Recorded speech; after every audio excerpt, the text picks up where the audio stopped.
Hello guys, ito, pinainit ko ang aking bihon na pinamigay kagabi. Kasi maraming pagkain doon sa pinuntahan ko na anniversary, 43rd anniversary ng Church of Christ dito sa Mongkok. So, ito yung binigay ng pastora doon na babae, yung pastora na magaling siya talaga siya yung pinakapastora talaga sa amin, siya yung dito sa Mongkok daw, siya yung pero hindi ko pa yung narinig na personal na pero siya yung talaga nagle-leader nung nag-fellowship kami. Ang galing niya talaga mag-prayer, napapaiyak ako sa prayer niya kahapon doon sa closing prayer kasi ang galing niya daw na mag-sermon, magaling siyang mag-pray, talaga mapapatats ka sa prayer niya, si Sister Rose. Kaya ito, pasalamat sa kanya kasi punta ka ha, ini-invite talaga ako. Tapos nung pumunta kasi si Judalyn sa amin, nagbaon si Judalyn ng ganito, binigyan niya ng ganito, kaya natikman ko yung ginawa niyang cake. Kaya sabi ko, ang sarap ng mo, kaya salamat at nagpabaon ka kay Judalyn. Ang galing mo pala gumawa. Ngayon, sabi niya, punta ka sa anniversary tayo, gawaan kita, sabi niya. Kaya ito, ginawan talaga ako. Talaga, hindi niya kinalimutan after 2 months. Napag-usap namin sa chat, yung nag-friend request na kami, nag-like-likes na kami, para ako ewan ko, siya yung nag-friend request sa akin, tapos yun, accept ko siya, doon na kami nag-usap. Sabi niya, invite kita sa anniversary, pero in-invite na ako ni Judalyn dati. Oo, nagpaalam na rin sa amo ko. Oo, sabi ko, punta ako, basta punta ka ate ha, sabi niya, gawaan kita, salamat, ang galing mo magluto, sabi ko.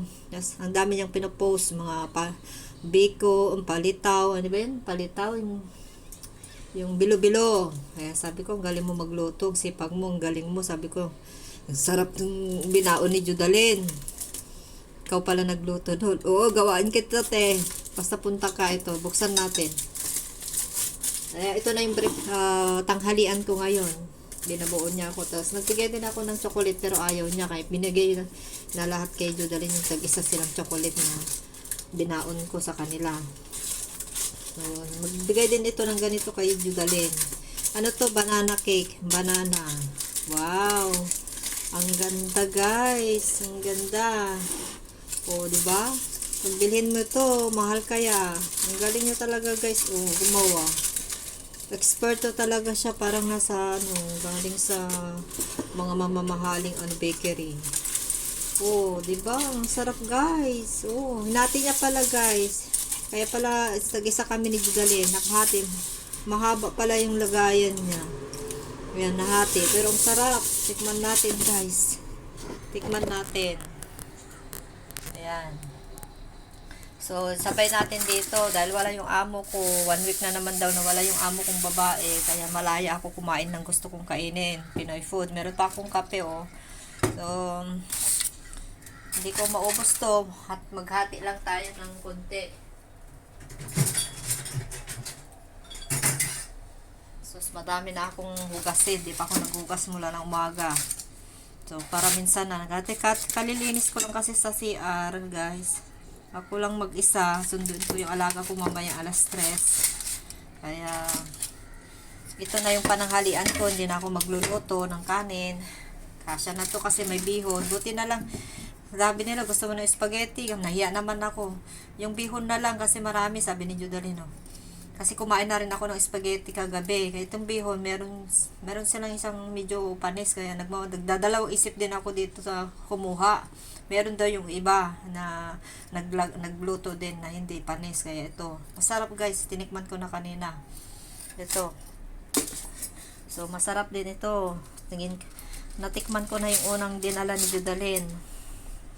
Nung pumunta kami sa Wampaw, dun sa may barko, kung yung makita niyo yung vlog ko doon. Sarap. Ang sarap talaga guys. As in. Hindi ko magaya to. Ewan ko ba paano niya ginawa. Nakakameraless yung sa babaw. Oh. Kahit nasunog siya, nagpapasarap din yung sunog niya. Yung totong. Salamat, Ross. Sabi ko, baka makabalik ako sa sa 25. Madaming pagkain kaya doon, guys. Nagbabaon kami, yung mga iba doon, daming binaon. May protas pa. Nagbaon ako ng, yung kainin ko sana doon na ano, banana, yung kinain ko kanina umaga. Tapos yung orange, kumain ako ng orange doon, dalawa. Tapos may mango na maliit. Ako pinakalas na binigyan, buti naabot sa akin. Kasi naubos din, konti lang yung mangga na prutas maliliit. Pero mamaya kakainin ko yun. Ang sarap guys, ang sarap. Kompleto. Pang kape.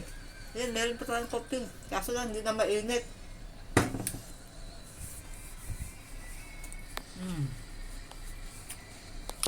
So, babait na yung mga kasamahan namin doon guys. Maraming pagkain. May mga, tinanong ko kung nagbabaon sila nagluto.